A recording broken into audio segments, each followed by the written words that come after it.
Hoje estamos com o prefeito de Porto Alegre, Sebastião Melo, que nos atende nesse momento. Sebastião, muito bom dia. Bom dia, Fábio. Tudo bem? Tudo tranquilo. Como é que vai essa rotina aí do prefeito de Porto Alegre, gente?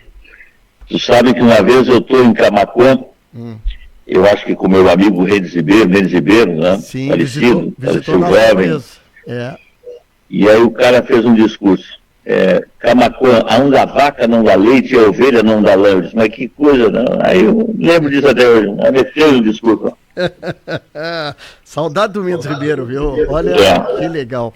O prefeito Sebastião Melo, só para trazer uns assuntos aqui, eu avisei todo mundo que nós íamos estar conversando, e a gente tem uma admiração bastante grande. Tu sendo prefeito da maior cidade gaúcha, tu obviamente nos representa em algumas coisas, né? Acontece em Porto Alegre algumas coisas aí, como a própria Summit que aconteceu de novo esse ano, acaba refletindo no povo gaúcho. Então, para nós é uma alegria e bater um papo contigo sobre esse assunto. E tu traz sempre na tua palavra a questão de que nós temos que inovar, nós temos que trazer inovação, nós temos que ser protagonistas da mudança dessas coisas que há muito tempo não funciona. Você impera aí na prefeitura com decisões que às vezes são polêmicas, mas importantes, sobre a questão da renovação da frota de ônibus, do enxugamento do custo da linha de transporte para poder mais pessoas usarem, de nós desenvolvermos centros tecnológicos para poder atrair novas indústrias. Quer dizer, é um foco bastante interessante que tu, como administrador da prefeitura, tem implementado no teu mandato, né, Sebastião? Olha, Fábio, eu sempre digo assim, o mundo inova desde que Roma é Roma, né? E no seu tempo e na sua época, as transformações vão acontecendo, né? Nós vivemos eras de grandes impérios, né? Nações, e o mundo vive hoje o que eu chamo de era das cidades, né? Sim. Porque os problemas estão na cidade, mas as soluções também passam pela cidade. Hoje 86% dos brasileiros ou vive em Arambaré, Camaquã, São Lourenço, Pelotas, Porto Alegre, Guaíba e assim vai indo, né? Bom, a população do campo veio diminuindo, então as cidades são grandes laboratórios de transformações. E não há transformações, não há inovação se não tiver diversidade, né? A inovação ela tem alguns pressupostos, é colaboração, é pensar diferente, é incentivo do poder público. Então a nossa cidade é uma cidade inovadora, porque aqui a gente tem boas universidades, por exemplo, né? A PUC tem o maior parque tecnológico da América Latina. Nós temos a Universidade Federal, que é a melhor universidade pública do Brasil, tem um bom parque tecnológico, nós temos a Tecnocinos, La Salle, tantos outros, né? Então a cidade vem fazendo inovações. Agora, a primeira inovação que a gente precisa fazer, Fábio, sem essa inovação, as outras não acontecerão. É mudar mentes, é mudar a cabeça de pessoas, porque o que mais nós escutamos na gestão pública, começando, eu quero ficar na gestão pública, esse é um emaranhado de burocracia, de tudo mais de ruim, né? É que as pessoas dizem assim, não, mas era assim, eu fazia assim, os prefeitos de 10 anos atrás faziam assim, 20 anos, não dá para fazer, não. Então, inovar precisa de mudar a cabeça. Então, o primeiro desafio aqui nesses 2 anos da prefeitura é adotar atitudes para dentro e para fora inovadoras. Por exemplo, eu vou te dar, porque eu acho que exemplo arrasta, né? Porque exemplos são bons porque as pessoas compreendem, né? Quando nós assumimos aqui, nós gastamos aqui em torno de 7 milhões e meio, 8 milhões para mandar as guias do IPTU para todos os 800 mil porto-alegrenses que pagam o IPTU, né? Em torno de 770, 800 mil porto-alegrenses. Eu lancei um desafio com a Procenta, Secretaria da Fazenda, quebra-se cabeça, briga muito, e esse ano a gente não mandou mais nenhuma guia. Todos os porto-alegrenses estão acessando pelo portal da Prefeitura. Nós já tínhamos um cadastro enorme de quase 400 mil pessoas e as outras estão acessando, e com isso nós economizamos 9, 8 milhões de reais este ano de não mandar mais correspondência. Só nesse gesto? Nós adotamos aqui o papel zero, que está numa fase, né? Eu, por exemplo, uso agora meu iPad e tem a caderneta aqui de recordação. Né? Sim, isso. Então, o papel zero significa o seguinte: você imagina os milhares de impressoras que tinha na prefeitura e que hoje, né, elas ainda existem reduzidamente. Nós temos mais de 500 serviços da prefeitura que hoje entra pelo 156 mais POA, né? Ou seja, são todos serviços digitais que você pode acessar o serviço da prefeitura. E agora nós estamos licitando um portal novo, uma licitação até bastante robusta, e a gente vai fazer uma verdadeira revolução na entrada e na saída do serviço, porque, vamos lá, tu está andando pela cidade e encontra um buraco, você tem que acessar a prefeitura, o 56 é o caminho para isso. Agora nós estamos trazendo uma tecnologia para colocar em veículos que vão fotografar isso, tá? Aí você encontra uma árvore caída, um animal morto, uma praça suja, enfim, você tem que acessar o serviço da prefeitura. Então, 156 mais POA é o caminho, né? Então você tem que modernizar. Então, não há, né? Eu estou dando alguns exemplos, é o seguinte: se você não tiver hoje o governo na palma da mão, você não entrega bom serviço. Não, aquela coisa do favorzinho, eu ligo para o vereador, eu ligo para o prefeito, eu ligo para o amigo, isso acabou, isso é um tempo que passou, não? Você tem que ter transparência, eficiência e resultado, né? Trabalhar com resultados. Eu tenho aqui, portanto, várias ferramentas que me permitem, né, a cada dia, aferir o serviço da cidade. Se o caminhão do lixo está passando na hora certa, a sala de gestão me dá essa condição, se o orçamento está sendo executado, ou seja, isso me dá uma condição, da mesma forma que eu estou falando contigo aqui na tela, essa mesma tela, muitas vezes eu utilizo aqui todos os dias para fazer gestão. Então, se eu pudesse dar uma sugestão aos meus colegas prefeitos, prefeitas, né, eu acho que esse é um caminho sem volta. Não há como você entregar uma vida melhor, não há como você entregar uma cidade melhor, se você não passar pelo processo de transformação digital nos seus governos. Agora, se você não mudar essas mentes, eu ainda tenho alguns secretários que eles escondem a caderneta, mas ainda tem alguns que andam com a cadernetinha no bolso. Mas vamos terminar isso aí, não? É isso que eu ia te perguntar. E os colegas secretários, servidores, assim, conseguem captar isso que tu está implementando? Porque é interessante isso. Daqui a pouco o prefeito tem... Vocês têm uma equipe boa, tu e o vice aí, assim, de tentar inovar, buscar as coisas diferentes, né? Mas, e a sociedade começa a reconhecer isso. Eu queria te perguntar o seguinte, prefeito Sebastião Melo, exemplos, por exemplo, como o transporte urbano. Eu sei que é uma tecla que tu bate muito nesse assunto aí. Tu está tentando inovar, tu está tentando ver o assunto da Carris, que é uma empresa pública que dá uma despesa tremenda para vocês. Tu consegue entender se a comunidade está percebendo que precisa haver mudança para que o transporte urbano continue em Porto Alegre? O Fábio, a mobilidade humana, ele é um dos maiores desafios hoje de todas as cidades brasileiras, médias grandes. Tá? Esse é um tema muito mal resolvido ou não concebido pelo governo central, porque se tu olhar para o mundo, independente de ser capitalista, socialista, social-democrata, todos esses governos, essas gestões, eles implementaram um sistema integrado. O que é um sistema integrado? Você tem vários modais de transporte, então o aplicativo é um modal, o táxi é outro modal, a lotação é outro modal, o ônibus é outro modal, o VLT é outro modal, o trem é outro modal, o metrô é outro modal. Então, os países adotaram uma malha nas cidades, onde você tem um bilhete único e você sobe e desce, e tem um bilhete que tem uma passagem que caiba no seu bolso. Né? Então, o sistema é financiado hoje no Brasil, né, para o empregador, né? O empregador, ele paga hoje 94% quando ele assina uma carteira, e, né, tem mais o salário, isso, aqui e tal, e tem o auxílio de transporte. Mas você tem aí 40% da economia brasileira que ela é informal, ou seja, ele depende de andar de ônibus ou de qualquer outro meio. Né? Então, o sistema, ele se reduziu ou nasceu ônibus e continua ônibus, então poucos outros modais existem.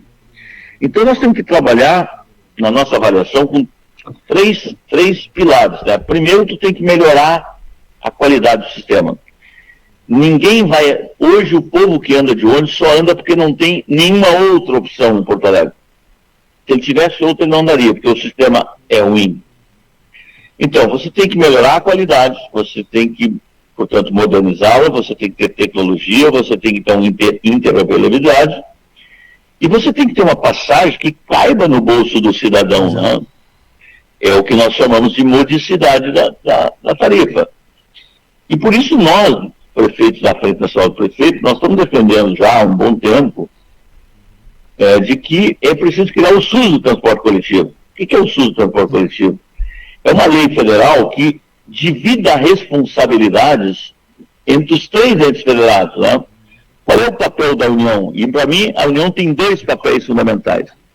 É pagar os 65+, que é uma lei federal, não é justo que o cidadão que anda do lado pague por uma lei federal. Então, se o Constituinte, se o Estatuto do Idoso, se a Constituição diz, olha, quem tem 65+ anda de graça, bom, isso tem custo. Porto Alegre, 84 milhões por ano. Tá? É grande. Bom, se eu boto 84 milhões no sistema, eu posso baixar a passagem.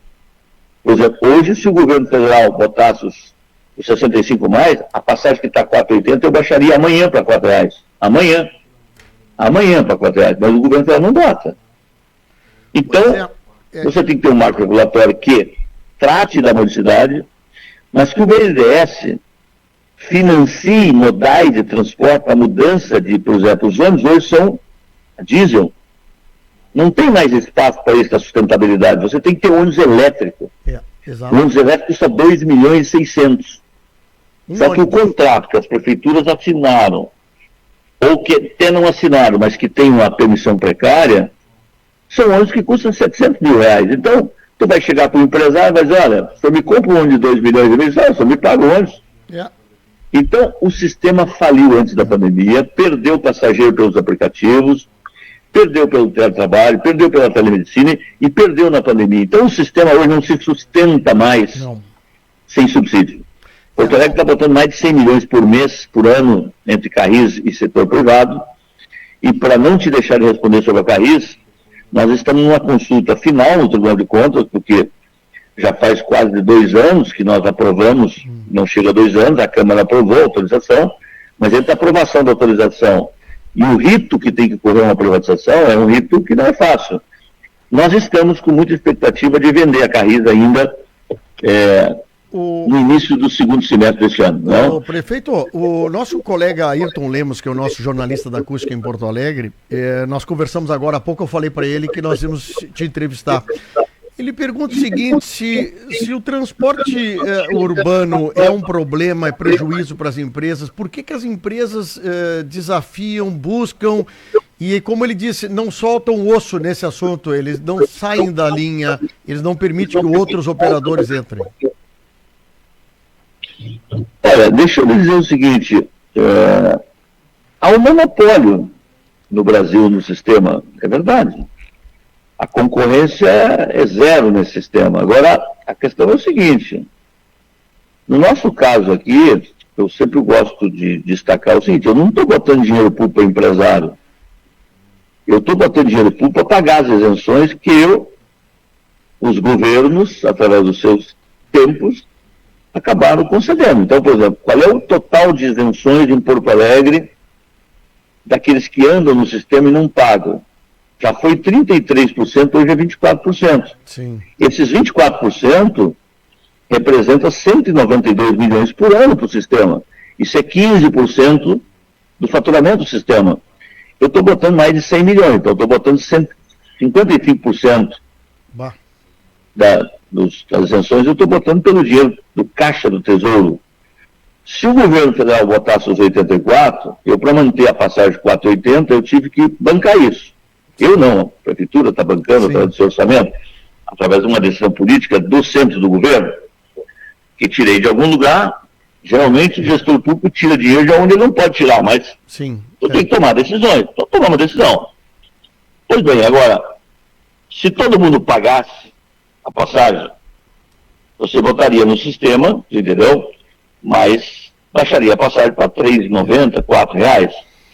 É aquele velho ditado que não tem almoço de graça. Se 5 for almoçar num restaurante de Camaquã e dividir a conta por 5, o valor é 1. Se 4 pagar, o valor é outro. Se 3 pagar, o valor é outro. Né? Para cada um. Então, a passagem de ônibus é muito singela. Eu concordo contigo. Sabe que, prefeito, uma coisa que isso é uma coisa que daria para a gente conversar bastante tempo também. É sobre eventos que são feitos pela iniciativa privada ou eventos feitos pela iniciativa pública. E também tem essa questão do preço para quem é estudante, quem é maior de 60 anos, para pagar os ingressos, por exemplo, em eventos realizados. E isso também é uma coisa extremamente interessante, porque o quanto custa para quem promove o evento e como ele dilui o seu custo, né? Nesses assuntos. Então, daqui a pouco o evento sai tão caro para quem quer ir, porque a perspectiva do produtor é de que ou estudantes ou pessoas de 60 anos ou mais vão ter que pagar metade. Então, realmente acaba encarecendo para todo mundo um processo como esse. É um negócio extremamente delicado sobre isso. Mas eu acho, Fábio, para mim, eu sou daqueles políticos que têm coragem de enfrentar temas difíceis. Tem políticos que têm dificuldade de enfrentar, né? Sim. Para mim, isenção tem um pressuposto básico para qualquer isenção. Tem que ser necessidade, não idade, não? Pois é. Eu posso ter. Então, vamos imaginar. Tu tem hoje dezenas de pessoas desempregadas em Porto Alegre que tentam se deslocar para vir no Cine ou bater na porta de uma empresa para buscar um emprego. Então, esse cidadão tem que pagar hoje R$ 4,80 quando ele sobe um ônibus no Sarandi, na Restinga, na Santa Rosa, sim, na Lomba do Pinheiro. O vizinho dele, o caroneiro dele, se ele tiver um salário de 4, 5, 6, 8, 10 mil reais e for aposentado, e tiver 65 anos mais, ele não paga a passagem. O que é mais justo?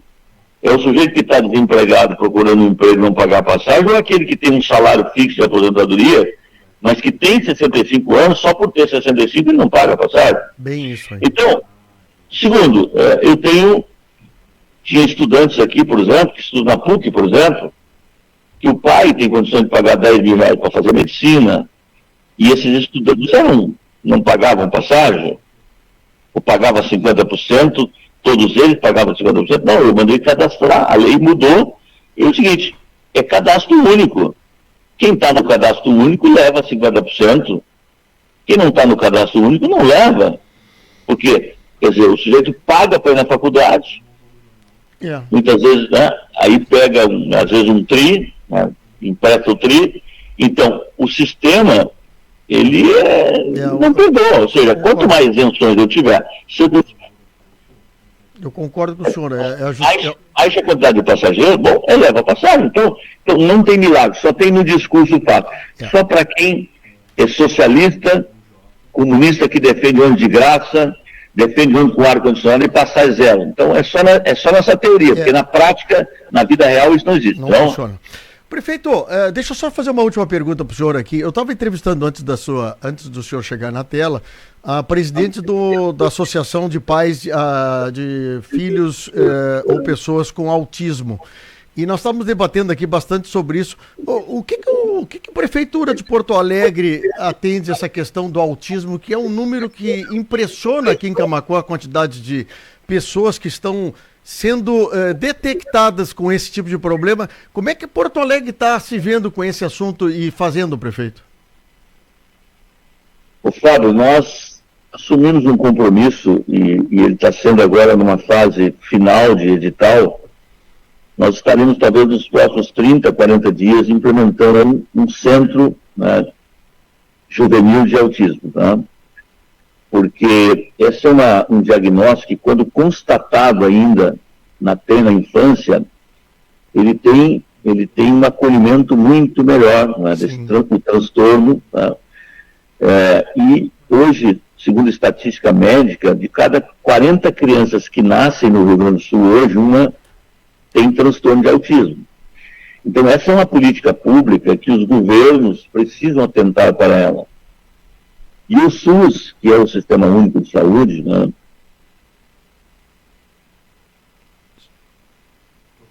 isso foi corrigido. Né? Aliás, o que está faltando de dinheiro para a saúde, vocês devem estar vivendo isso na pele, eu muito mais aqui, porque muito do que acontece no interior e não é atendido vem parar na capital, né? Sim, vem parar na capital. Com certeza. As nossas emergências são sempre lotadas, 50%, 40% dos nossos pacientes são do interior do Rio Grande do Sul, especialmente da Grande Porto Alegre. Agora, o transtorno de autismo é um drama hoje na sociedade. Então, nós estamos lá na Bento Gonçalves entregando um centro de autismo, licitamos, quem ganhou foi o Paulo Vila Nova, que é um bom prestador de serviço. E depois nós temos que trabalhar não só para a criança, mas tem que ter para os adultos também. E a questão das escolas também, nós contratamos em mais de 200 monitores, isso ajuda muito nas escolas.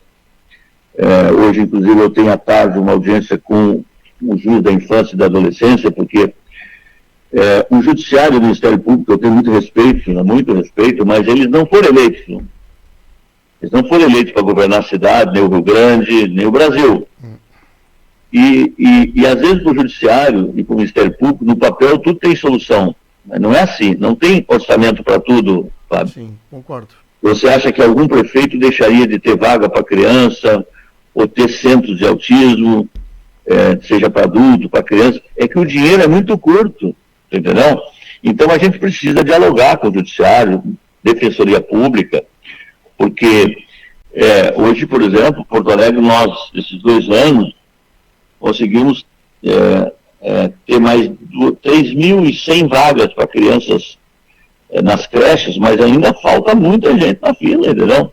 Então, os municípios são esgoelepados todos os dias, porque no Brasil há uma demagogia de votar causas em Brasília, entendeu? E atribuir essas votações a gastos financeiros com os municípios, e os municípios não têm votação orçamentária para tudo. Então, nós estamos hoje vivendo um tempo difícil no Brasil, os municípios.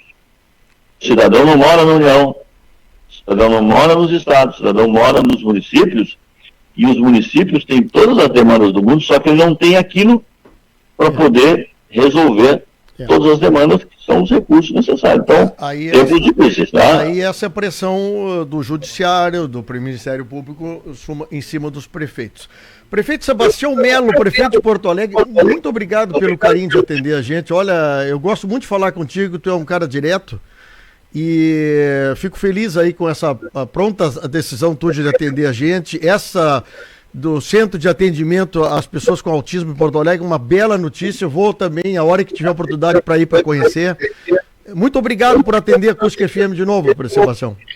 Fábio, deixa eu só me permitir num minuto, é o seguinte, nós estamos vivendo, não sei se vocês estão passando por isso aí, hoje estão se roubando muitas toneladas de fios na cidade de Porto Alegre, as sinaleiras amanhecem aqui também apagadas, muitos bairros apagados, a gente está numa governança aí com a Polícia Civil, brigada, o tráfico está metido nisso, está vendendo, está trocando pedra por cobre, é um enxuga-gelo todo dia, e agora está na Câmara Municipal, que é da vereadora Nádia, um projeto de lei que nós incentivamos nessa mudança, esperamos que ele seja votado mais rapidamente, é o seguinte, nós temos fechado muitos ferros velhos aqui, eles têm reabertos, então esta lei aprovada, se nós encontrar qualquer coisa furtada que veio do Poder Público, o cidadão vai ficar fechado por 2 anos a partir dessa lei. Bah, show! E nós vamos recolher tudo que está lá dentro também. Não só a coisa que foi identificada como do Poder Público, nós vamos recolher tudo que está lá dentro. Porque se é uma gestão que preza o empreendedorismo, somos nós. Nós reduzimos impostos, desburocratizamos, somos amigos do empreendedor, inovador, mas eu não quero nenhum comerciante que receba na minha cidade receptação. Para mim, o receptador é um criminoso contumato, porque ele sabe que ele está comprando uma esportiva, uma coisa que foi furtada, como é que ele vai comprar uma luminária, como é que ele vai aceitar um fio que veio da rua, uma sinaleira que foi furtada. Esse cara não me merece absolutamente nenhum respeito, entendeu? Então nós estamos vivendo tempos difíceis, mas nós vamos superar, porque a prefeitura, eu sempre digo, né? Nós somos maiores do que esses dilemas. A grande maioria da população ela joga junto, ela vem junto, mas nós temos os benfeitores e os malfeitores da cidade. Então, vamos nos unir, vamos superar, mas esse é um tema hoje gravíssimo na região metropolitana de Porto Alegre e do resto do Brasil. Aqui também, prefeito, aqui em Camaquã a gente tem casos impressionantes, mas olha, eu achei muito boa a ideia da vereadora e com a sua concordância de fechar o estabelecimento que é receptador de furto. Eu acho que é o mínimo que o poder público tem que fazer. Obrigado, prefeito. Tchê, um abraço à nossa grande Camaquã, que é extensiva aí, Arambaré, também, que é uma praia que eu gosto muito, das figueiras maravilhosas, das ovelhas extraordinárias e desse povo trabalhador que levanta cedo, dorme tarde e produz pelo Rio Grande, tá? Os melhores arrozes do Rio Grande estão produzidos nesta terra. Ai, coisa boa. Um abraço, bom trabalho para ti aí. Saúde e paz, né?